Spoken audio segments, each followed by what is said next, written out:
കോഴിക്കോട് പറയഞ്ചേരിയിൽ 30 അടിയോളം ഉയരമുള്ള കൂറ്റൻ മതിൽ ഇടിഞ്ഞു വീണു. അപകടത്തെ തുടർന്ന് 4 വീട്ടുകാർ മാറി താമസിച്ചു. മതിലിന്റെ ബാക്കി ഭാഗം തകർന്നു വീഴുമെന്ന ആശങ്കയിലാണ് കുടുംബങ്ങൾ. രാഹുൽ KV ഈ ഒരു സ്പോട്ടിൽ നമുക്കൊപ്പം വിവരങ്ങളുമായി ചേരുന്നുണ്ട്. രാഹുൽ, നമുക്ക് ദൃശ്യങ്ങളിൽ കാണാം ഈ ചുറ്റും താമസിക്കുന്ന ആളുകൾ എത്രത്തോളം ഭയത്തിലും ആശങ്കയിലുമാണ്. കാരണം ഇനിയും ആ മതിൽ അവിടെ ബാക്കിയുണ്ട്, അതിൽ വിള്ളലുണ്ടെന്ന് പ്രദേശവാസികൾ പറയുന്നു. എന്തെങ്കിലും നടപടി ഉണ്ടാകുന്നുണ്ടോ?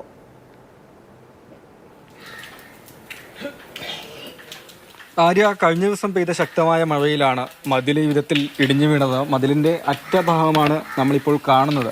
അതായത് ഏകദേശം ഒരു 20 മീറ്റർ ദൂരത്തിൽ വലിപ്പത്തിലുള്ള മതിൽ താഴത്തേക്ക് പൂർണ്ണമായും തന്നെ പതിക്കുകയാണ് ഉണ്ടായത്. തൊട്ടടുത്ത് തന്നെ വീടുകളാണ്, ഉയർന്ന പ്രദേശമാണ്, സ്വകാര്യ വ്യക്തികളുടെ സ്ഥലമാണ്. അവിടെ ചില നിർമ്മാണ പ്രവൃത്തികളൊക്കെ നടന്നു വരികയാണ്. അപ്പോൾ അതിൻ്റെ സംരക്ഷണ ഭിത്തിയായി കെട്ടിയ കോൺക്രീറ്റിൻ്റെ മതിലാണ് താഴ്ഭാഗത്തേക്ക് പതിച്ചത്. താഴെ നിരവധി കുടുംബങ്ങളാണ്, 4 വീട്ടുകാർ മാറി താമസിച്ചിരിക്കുകയാണ്. മതിലിൻ്റെ വീണതിൻ്റെ തൊട്ടടുത്ത് തന്നെയായി 2 വീടുകളുണ്ട്. അവരടക്കം 4 കുടുംബങ്ങൾ മാറി താമസിച്ചിട്ടുണ്ട്. അതായത് ഒന്ന് ബേബി എന്ന് പറയുന്ന ആളുടെ വീടാണ്. ഈ തകർന്ന മതിലിൻ്റെ അടുത്ത ഭാഗം, പകുതി ഭാഗം കൂടി ഒരു അപകട ഭീതിയിൽ എന്ന വണ്ണം നിൽക്കുന്നുണ്ട്. അതുകൊണ്ട് തന്നെ ആശങ്ക ഇരട്ടിച്ചു വരുന്നു എന്ന് നാട്ടുകാർ പറയുന്നുണ്ട്. തകർന്ന മതിലിലേക്ക് നോക്കിയാൽ നമുക്ക് മനസ്സിലാക്കാൻ കഴിയും, ഇതിപ്പോൾ മരത്തിൻ്റെ മുകളിലൊക്കെയായി താങ്ങി നിൽക്കുകയാണ്. ഒപ്പം ചില കുത്തുകളൊക്കെ കൊടുത്ത്, ഈ സ്ഥലത്തിൻ്റെ ഉടമകൾ തൊഴിലാളികളെ വെച്ച് കുത്തുകളൊക്കെ കൊടുത്ത് ആ മതിലിങ്ങനെ താങ്ങി നിർത്തിയിരിക്കുകയാണ്.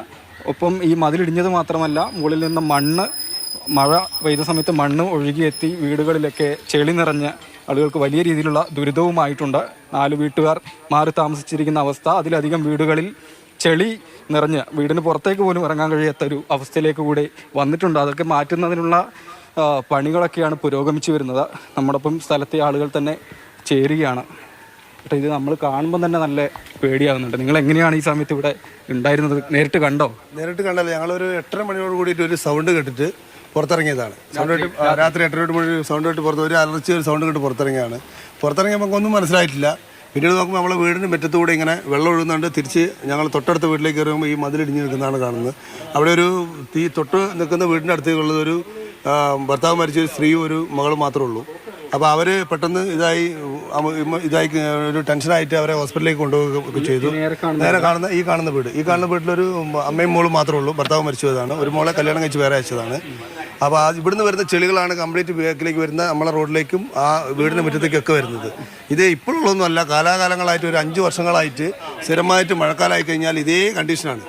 അങ്ങോട്ടേക്ക് നടക്കാം, സ്ഥലങ്ങളൊക്കെ കാണാമല്ലോ. ഇതേ കണ്ടീഷനാണ്, ഈ ഒരു 5 വർഷമായിട്ട് ഇതേ കണ്ടീഷനാണ്. കാരണം എന്താ വെച്ചാൽ ഇവിടെ മഴ പെയ്ത് കഴിഞ്ഞാൽ ഇവർ ഈ ഹൈറ്റ് കട്ട് ചെയ്തിട്ട് ഇവർ മുമ്പോട്ട് വീണ്ടും മുകളിലേക്ക് കയറ്റിക്കൊണ്ടിരിക്കുകയാണ്.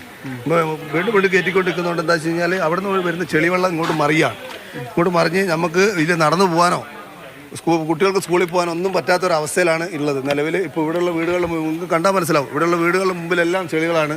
ഒരാൾക്ക് ജോലിക്ക് പോകാനോ അവരെ വണ്ടി പുറത്തിറക്കാനോ ഓട്ടോറിക്ഷയൊക്കെ എടുത്ത് ജീവിക്കുന്ന ആൾക്കാരോ ഓട്ടോറിക്ഷയൊക്കെ ചെളിക്കുള്ളിലുള്ളത്. നമുക്കെല്ലാം ഒരു 2 വീലർ എടുത്തിട്ട് ഒന്നും പുറത്തു പോകാൻ പറ്റാത്തൊരവസ്ഥയിലാണ്. ഈ റോഡ് കംപ്ലീറ്റ് ചെളിയായി ഇങ്ങനെ നിൽക്കുകയാണ്. ഇനി ഓണർമാരെ അന്വേഷിച്ചപ്പോൾ ഓരോ ഓണർമാരെയും കാണാനില്ല.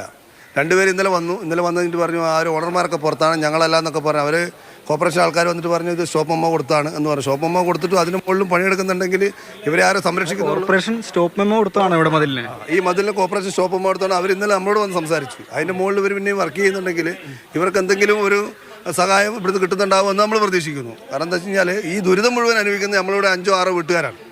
ഈ ദുരിതം അനുഭവിക്കുന്നത് നമ്മളൊരു 5-6 വീട്ടുകാരാണ്. വർഷങ്ങളായിട്ട് ഒരു 5 വർഷമായിട്ട് എൻ്റെ വീടിൻ്റെ മുമ്പിൽ കൂടെ ഒരു കാന തന്നെ തീർത്ത് വിട്ടിരിക്കുന്നത്. എന്തിനാ? ഈ ചെളിവെള്ളം പോകാൻ വേണ്ടി, ഇത് മുറ്റത്തേക്ക് കയറി മറിയുന്നതിന് ചെളിവെള്ളം പോകാൻ വേണ്ടി. ഇത് നേരെ പോകുന്നത് അപ്പുറത്തെ റോഡിലേക്കാണ്. ആ റോഡിൽ കൂടെ അനേകം വീടുകളുണ്ട്. അവിടുന്ന് ആൾക്കാരിങ്ങനെ പോയിക്കൊണ്ടിരിക്കുകയാണ്.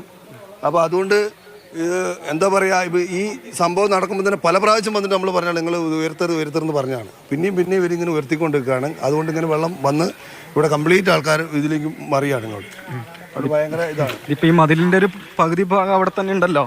അപ്പോൾ നിങ്ങളൊക്കെ ഇനി എന്താണ് ചെയ്യാൻ പോകുക? ഈ മതിലിൻ്റെ പകുതി ഭാഗം ഇപ്പോൾ പൊളിഞ്ഞിരിക്കുകയാണ്. ഇനി ബാക്കി പകുതി കൂടി പൊളിയുന്ന ലക്ഷണത്തിലാണ് ഇരിക്കുന്നത്. എന്താ വെച്ചാൽ അതിന് മുകളിൽ കയറി നോക്കിയപ്പോൾ കണ്ടതെന്ന് വെച്ചാൽ ഈ മതിലിന് വിള്ളൽ കുടുങ്ങിയിട്ടുണ്ട്. 2 ഭാഗത്ത് ഇതിന് മതിലിൻ്റെ നടുവിലായിട്ടും പിന്നെ മതിലിൻ്റെ മൂലയിലായിട്ടും വിള്ളൽ കുടുങ്ങിയിട്ടുണ്ട്. അപ്പോൾ ആ മതിൽ കൂടി ഇങ്ങോട്ട് പോന്നു കഴിഞ്ഞിട്ട് എന്തായാലും ഈ വീടിന് മുഴുവൻ പരിക്കാണ്.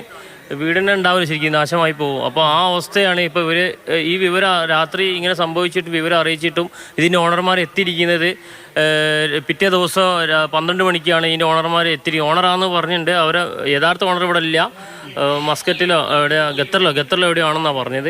അപ്പോൾ അവർ അതിൻ്റെ നോട്ടീസ് റവന്യൂ വകുപ്പ് കൂടെ വന്നിരുന്നു, കൗൺസിലർ വന്നിരുന്നു. അപ്പോൾ ഇവരോട് നോട്ടീസ് കൈപ്പറ്റിയിട്ടുണ്ട്. ഇപ്പോൾ ഇത് പെട്ടെന്ന് ശരിയായി തരാമെന്നൊക്കെ പറഞ്ഞിട്ടുണ്ട്. പക്ഷേ ഈ പറഞ്ഞു പോയിക്കല്ലാണ്ട് പിന്നെ അവരെ 4 പണിക്കാരും വെച്ചിട്ടാണ് ഈ വലിയ വീണെടുക്കുന്ന മതിലിന് രണ്ട് ചെറിയ ജാക്കിയും കുറച്ച് മണ്ണ് നിറച്ച ചാക്കവും വെച്ചിട്ട് കുത്തു കൊടുത്തിരിക്കുന്നത്. പക്ഷേ അവരെ പണിക്കാർ 10-50 ആൾ ഇനിയും വരുന്നുണ്ട് എന്ന് പറഞ്ഞു. പക്ഷേ അത്രയും 10-50 ആൾ പോയിട്ട് ഒരു 5 ആൾ പോലും പിന്നെ കണ്ടിട്ടില്ല. ഈ പിറ്റേ ദിവസം ഇവർ വന്നിരിക്കുന്നത് 4 ആളെയായിട്ട് തന്നെയാണ് വീണ്ടും വന്നിരിക്കുന്നത്. കുറച്ച് അപ്പുറത്തെ വീട്ടിലൊക്കെ ആയ ചളികൾ, എൻ്റെ വീട്ടിലോ അടുത്ത വീട്ടിലൊക്കെ ആയ ചളികളൊക്കെ കുറച്ച് കോരിയെടുക്കുകയാണുണ്ടായത്. പക്ഷേ ഈ മതിലിന് നമുക്ക് വലിയ ഭീഷണിയാണ്. കാരണം ഇനി വലിയ ശബ്ദത്തോടു കൂടി ഈ മതിൽ വീണ് കഴിഞ്ഞാൽ എന്നുള്ള ഭയത്തോടു കൂടിയാണ് ഞങ്ങളിപ്പോൾ ഇവിടെ ഇരിക്കുന്നത്. അപ്പോൾ എത്രയും പെട്ടെന്ന് ഈ മതിൽ വീഴുകയാണെങ്കിലും അതിനെ എങ്ങനെ സുരക്ഷ ഉറപ്പാക്കാം എന്നുള്ളതാണ് ഇതിൻ്റെ ഓണർമാർ ചെയ്യേണ്ടത്. അതിന് വേണ്ടിയിട്ട് ഇവർ പിന്നെ ഇന്നലെ വന്നു പോയതല്ലാണ്ട് വീണ്ടും എന്ത് സംഭവിച്ചു അല്ലെങ്കിൽ ഇനി എങ്ങനെയൊക്കെ ചെയ്യാമെന്നുള്ള ഒരു വിലയിരുത്തൽ ഇവിടെ കാണുന്നില്ല.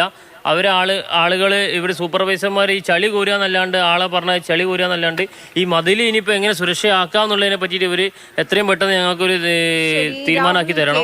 അതാണ് ഞങ്ങൾ അപേക്ഷ.